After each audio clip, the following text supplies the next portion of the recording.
میں نے آج تک نہیں دیکھا کہ کسی مردے کو سفید رنگ کے علاوہ کسی اور رنگ کا کفن دیا گیا ہو، کالے رنگ کا، نیلے رنگ کا، پیلے رنگ کا۔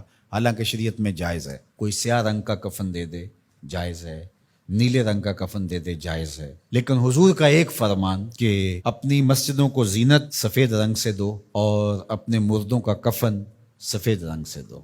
سفید رنگ سے کفن دینا مستحب ہے، لیکن اگر کوئی اور رنگ سے کفن دے دے تو وہ بھی جائز ہے۔ لیکن ہم نے وفات کے موقع پر کبھی اس مستحب کو بھی ترک نہیں کیا، یعنی غم کا موقع ہو تو ہم مستحب بھی ترک نہیں کرتے، اور شادی کا موقع ہو تو صرف ایک نکاح رہ گیا ہے جو سنت کے مطابق، باقی ہماری پوری شادی کی رسوم و رواج جو ہیں وہ ساری شریعت سے متصادم ہو گئی، الا ماشاء اللہ۔ باقی صرف نکاح رہ گیا، تو وہ بھی لوگ کہتے ہیں وہ پہلے جا کے مسجد میں کر آئیں تاکہ یہاں یہ تکلف بھی نہ ہو، اور وہاں پوری ہماری شادی کی تقریب جو ہے وہ ہماری مرضی کے مطابق۔ یہ خاندانی رسم ہے، یہ ہم نے میڈیا پہ دیکھی تھی، یہ سوشل میڈیا پہ دیکھی تھی، یہ ہمارے ایک دوست کی شادی پہ گئے تھے، یہ ہم نے وہاں دیکھا تھا، اور کتنی تہذیبوں کا مغلوبہ بنا کے ہم ایک تقریب کرتے ہیں اور اس میں ہماری خواہش ہوتی ہے۔ ہم شریعت سے نہیں پوچھتے کہ شریعت اس کے بارے میں کیا کہتی ہے۔ تو کیا اسلام غموں کا مذہب ہے، دکھوں کا مذہب ہے؟ خوشی کے موقع پر آپ اسلام کو نہیں بلائیں گے؟ آپ مجھے غم کے موقع پہ آواز دیں، فوتگی کے موقع پہ آواز دیں، میں چلا آؤں، اور جب شادی ہو تو آپ مجھے کارڈ ہی نہ بھیجیں، تو میں کہوں گا کہ میرا آپ سے صرف یہی تعلق ہے۔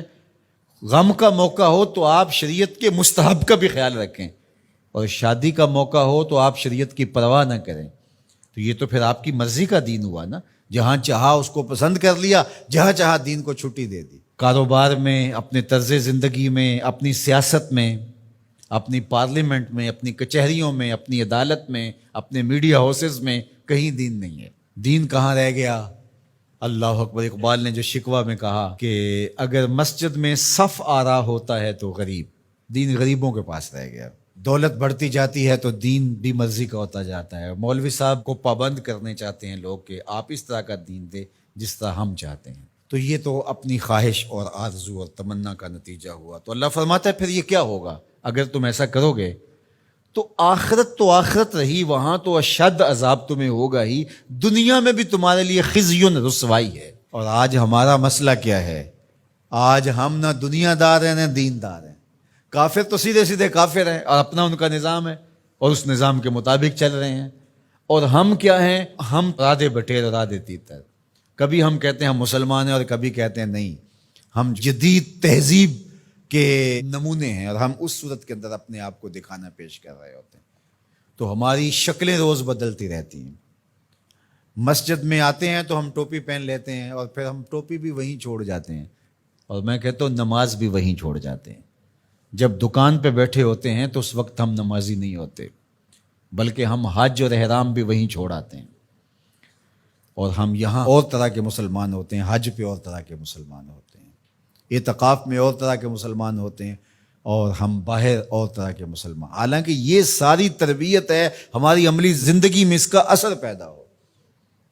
جب سجدہ کریں تو سجدے کا نور لے کے گھر پلٹیں، جب رکوع کرے تو رکوع کا جمال ہمارے ساتھ سفر کرے، جب حج کرے تو حج کا نور ہمارے ساتھ اتر کے آئے اور ہم اس کو معاشرے میں بانٹیں، اعتکاف کا جمال ہماری طبع کے اندر راسخ ہو جائے اور ہمارے اندر جو ہے وہ نور بکھیر دے۔